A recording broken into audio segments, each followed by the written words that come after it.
बिस्मिल्लाहिर्रहमानिर्रहीम। अस्सलाम वालेकुम। आप मेरा यूट्यूब चैनल देख रहे हैं।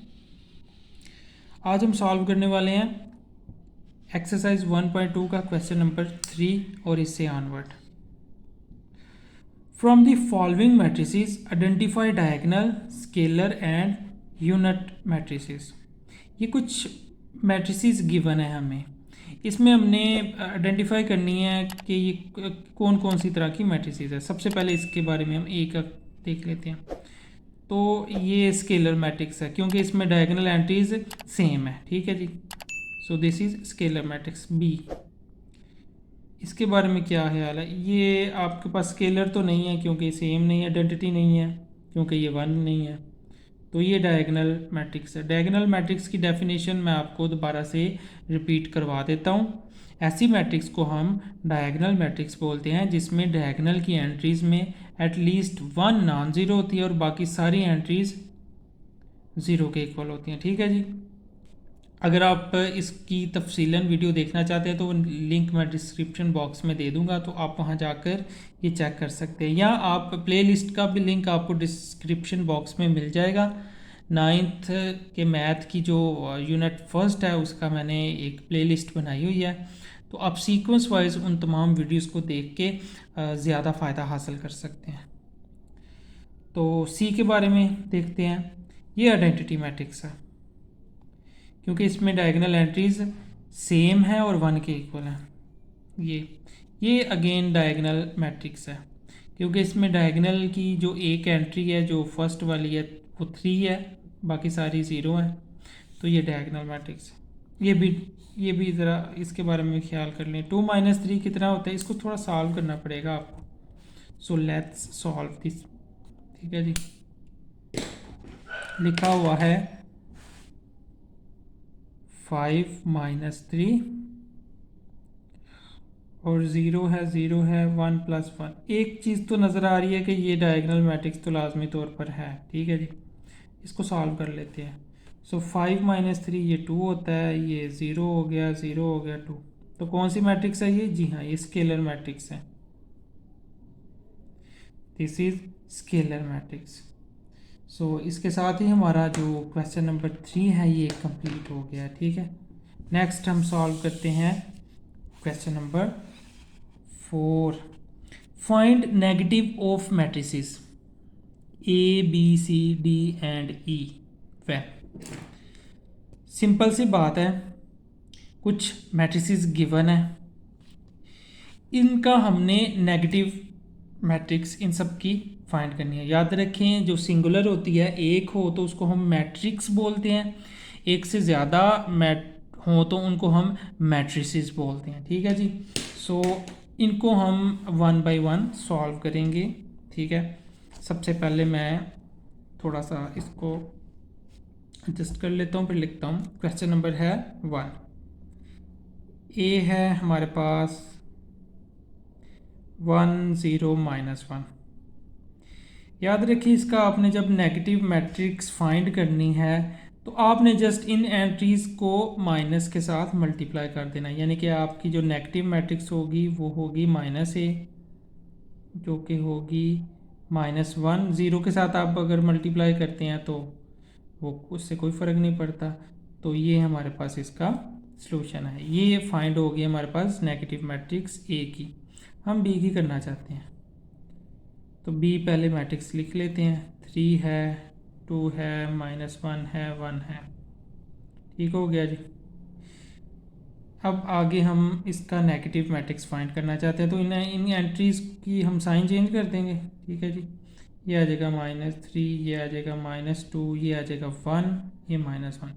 So this is negative matrix. आप इसको माइनस भी कह सकते हैं। सिमिलरली आप बाकी के क्वेश्चन इसी तरह से सॉल्व करते जाएंगे। उम्मीद है आप बाकी के जो क्वेश्चंस हैं वो बड़े आसानी से सॉल्व कर लेंगे। इन्हीं लाइंस पर बहुत ही सिंपल सी बात है, यहाँ पर भी मैं आपको समझा के बता देता हूँ। डी है -3, 2 है -4 है एंड 5 है। तो आपने इन एंट्रीज के साइन चेंज कर दें, यानी कि जहाँ पर जमा है वहाँ माइनस लिख देंगे, जहाँ माइनस है वहाँ पर जमा लिख देंगे। तो जो नई मैट्रिक्स बनेगी वो होगी 3 यानी कि प्लस का 3 हो जाएगा, -2 ये प्लस का 4 हो जाएगा और ये माइनस का 5। ठीक है जी, इस तरह से उम्मीद है आप ये सॉल्व कर लेंगे। नेक्स्ट है find the transpose of each of the following matrices. इनका हमने ट्रांसपोज फाइंड करना है। तो कैसे कर सकते हैं हम ट्रांसपोज फाइंड, तो इसको हम कर लेते हैं सॉल्व। ठीक है जी, क्वेश्चन नंबर 5, डेफिनेशन अप्लाई करते जाएंगे हम। ए मैट्रिक्स है, बहुत ही आसान सा ये चैप्टर है, उम्मीद है आपको समझ आ रही होगी। साथ साथ मैं आपको गाइड करता रहता हूँ कि आपने किस तरह से क्वेश्चन को सॉल्व करना है, कौन सा क्वेश्चन किस पॉइंट ऑफ व्यू से इम्पोर्टेंट है, ये एमसीक्यूज़ वाला है, ये शॉर्ट क्वेश्चन वाला है, मैं आपको साथ साथ गाइड करता रहता हूँ। तो इन चीज़ों का भी ख्याल रखा करें, क्योंकि अगर आपके पास वक्त कम है, अमूमी तौर पर ऐसे ही होता है, तो आपको बहुत स्मार्टली तरीके से तैयारी करनी पड़ती है। जैसे एमसीक्यूज़ की टाइप्स होती हैं, उनका अलग से सेक्शन होता है, इसी तरह से शॉर्ट क्वेश्चन का अलग से सेक्शन होता है। तो अगर आप उस पॉइंट ऑफ व्यू से तैयारी करें, किस चैप्टर में से किस तरीके से आप तैयारी कर रहे हैं, तो आप ज़्यादा मार्क्स हासिल कर सकते हैं। अच्छा जी, इसका हम ट्रांसपोज लेना चाहते हैं। सो ट्रांसपोज लेने का तरीका क्या होता है जी, सिंबल होता है ए के ऊपर छोटा सा हम टी लिख देते हैं। हम क्या करते हैं, जो रोज़ हैं उनको कॉलम बना देते हैं, या फिर जो कॉलम है उनको रोज़ बना देते हैं। जैसे इसमें नंबर ऑफ़ रोज़ 3 हैं और नंबर ऑफ़ कॉलम 1 है। हम नंबर ऑफ़ रोज़ को कॉलम बना देंगे, यानी कि हम लिखेंगे ये फर्स्ट रो है, ये फर्स्ट कॉलम बन गया, ये सेकंड रो, ये सेकंड कॉलम बन गया, ये थर्ड रो, ये थर्ड कॉलम बन गया। ठीक है जी, नहीं इतनी सी बात है, ये हमने सॉल्व कर दिया। तो जाहिर सी बात है, इतना छोटा सा क्वेश्चन आपको शॉर्ट क्वेश्चन के तौर पर तो कभी भी नहीं पूछा जा सकता, बहुत कम चांस है। इतनी छोटी बात अमूमी तौर पर नहीं पूछी जाती, ये आपको एमसीक्यूज़ में ही पूछा जा सकता है। जैसे क्वेश्चन नंबर है सेकंड, आगे बी है हमारे पास, ये उसके बिल्कुल रिवर्स है, 5 1 -6 है। इसका हम फाइंड करना चाहते हैं ट्रांसपोज।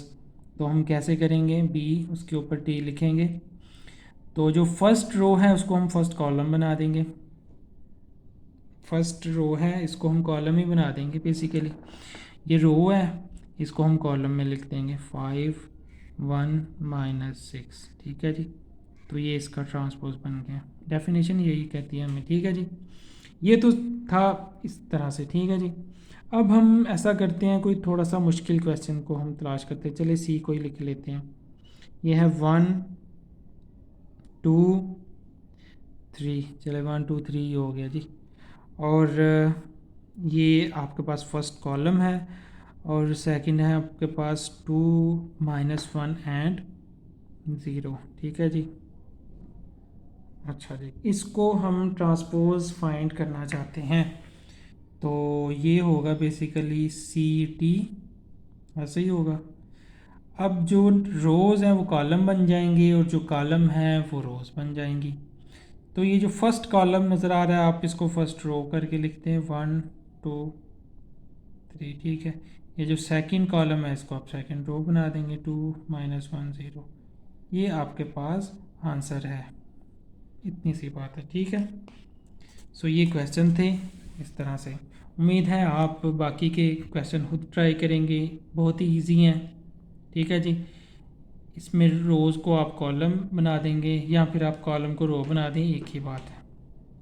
नेक्स्ट है question number 6, verify that if A is equal to 1 0। ये ए मैट्रिक्स गिवन है, बी मैट्रिक्स गिवन है, then A transpose, then again transpose is equal to ए।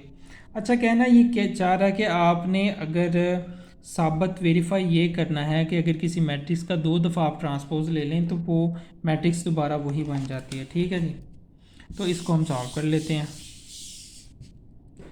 लिखा है A, question number 5, sorry question number 6 है, ये question number 6 है, A transpose उसका again transpose is equal to A. तो हम ए लिखना चाहते हैं। ये है 1 2 0 1। हम ये लेफ़्ट हैंड साइड चूज़ कर लेते हैं, ठीक है जी। पहले भी करते रहे आप इस तरह से काम, ठीक है।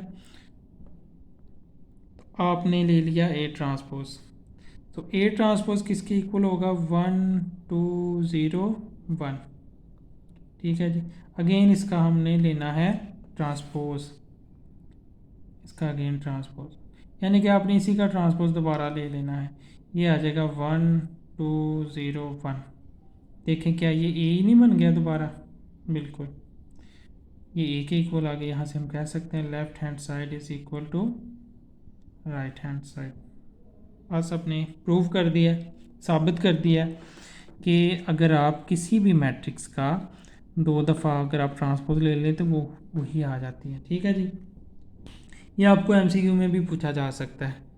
मुमकिन है आपको ये क्वेश्चन दिया जाए ए ट्रांसपोज फिर ब्रैकेट फिर से ट्रांसपोज और आगे मुख्तलिफ ऑप्शन दे दिए जाएं कि इसका आंसर क्या होगा। ए उस वहाँ पर लिखा हो, ए ट्रांसपोज एक दफ़ा लिखा हो, माइनस ए लिखा हो, कुछ भी हो सकता है, ए मॉड लिखा हो सकता है, ठीक है जी।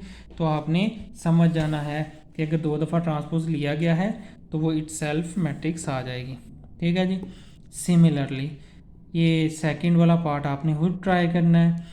अगर आपसे नहीं होगा तो आप नीचे आपने कमेंट बॉक्स में आपने मुझसे पूछ लेना है, इंशाल्लाह मैं आपको गाइड कर दूंगा। तो आज हमने 1.2 कंप्लीट कर दिए हैं। नेक्स्ट क्लास में इंशाल्लाह हम 1.3 स्टार्ट करेंगे।